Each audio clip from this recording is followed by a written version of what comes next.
Workers at New York jailbreak prison warned of charges.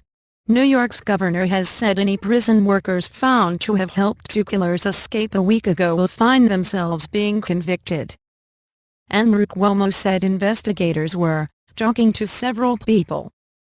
Police have interviewed a female prison worker who it is believed agreed to be a getaway driver but did not appear as arranged, U.S. media reports.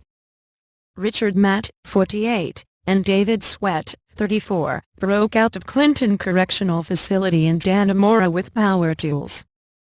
Referring to prison workers, Mr. Cuomo said, "If you do it, you will be convicted, and then you'll be on the other side of the prison that you've been policing, and that is not a pleasant place to be."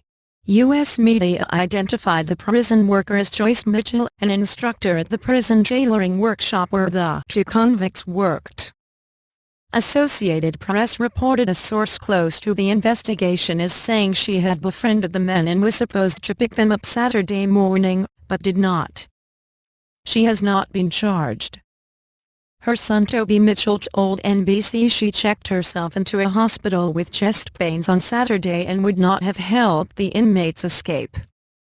SPT Joseph D'Amico from the state police said at a news conference, "She befriended the inmates and may have had some sort of role in assisting them." Meanwhile, 50 extra officers have been drafted in to hunt for the men, bringing the total number to 500.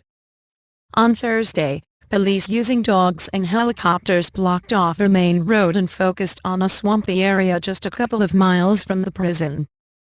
Schools were closed and residents received automated calls warning them to keep their doors locked and windows closed and to leave their lights on outside. Mr. Cuomo said tip-offs were received that the convicts were in the area and police dogs had picked up a scent on Thursday morning.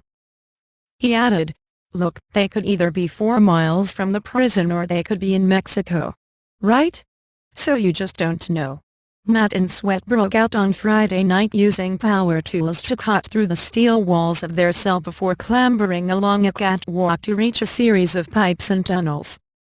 They got their way through again, before climbing out of a manhole. The manhunt in northern New York and surrounding areas has included campsites and boat slipways in neighboring Vermont.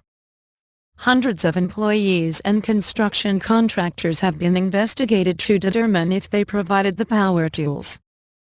Matt was serving 25 years to life for the 1997 kidnap, torture and dismemberment of his former boss, whose body was found in pieces in a river. Sweat was serving life without parole for his part in the 2002 killing of a sheriff's deputy who was shot 15 times and run over after witnessing stolen guns being handled.